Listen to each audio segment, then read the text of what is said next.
But with that, maybe technology, because that's the only part of the market that seems to be holding up right now. Absolutely, and 3% on the IT index at this point. Reema is here with a quick roundup of what's leading to this excitement, small bit of excitement. Reema, over to you. Well, it's the rubber from Nasdaq overnight, but I just want to quickly recap how the quarter has been for the large cap IT companies now that all the four of them have reported their numbers. Well, on the whole, Q4 has been a soft quarter. Revenue for all the four IT company, large cap companies declined on a quarter-on-quarter basis. The steepest decline seen was for Infosys with a drop of about 3.5%. The commentary from the companies were also fairly cautious. They said clients are in a wait-and-watch approach. There are delays in starts of new projects. Discretionary spending is likely to remain subdued, and the companies fear stress, particularly in the automotive vertical, which falls under manufacturing, and then the retail CPG vertical. That said, cost optimization deals are very much on track. The silver lining in Q4 with the very strong deal wins across the board.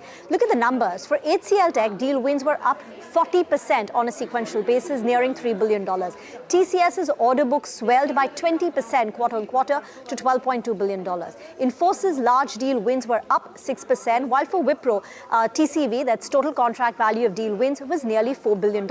Again, a jump of 14% quarter-on-quarter. So even though Q4 got impacted on account of the macro uncertainty, the deal wins continue to remain very robust. Now, the FY26 guidance. Well, Wipro's Q1 guidance, which is the near-term guidance for the next 3 months till the June quarter, was a howler, -3.5% to -1.5%. But if you strip that out, for the full year, the guidance is not as bad as what the street was fearing.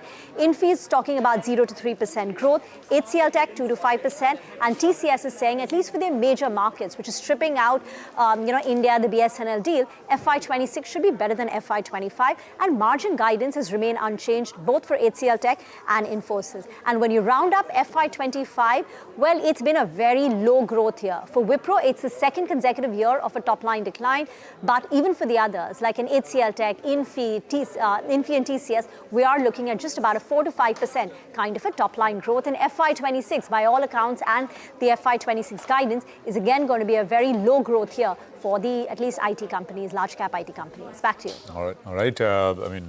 Thanks very much. You're a useful roundup there. And as far as IT is concerned, Reema, thank you very much.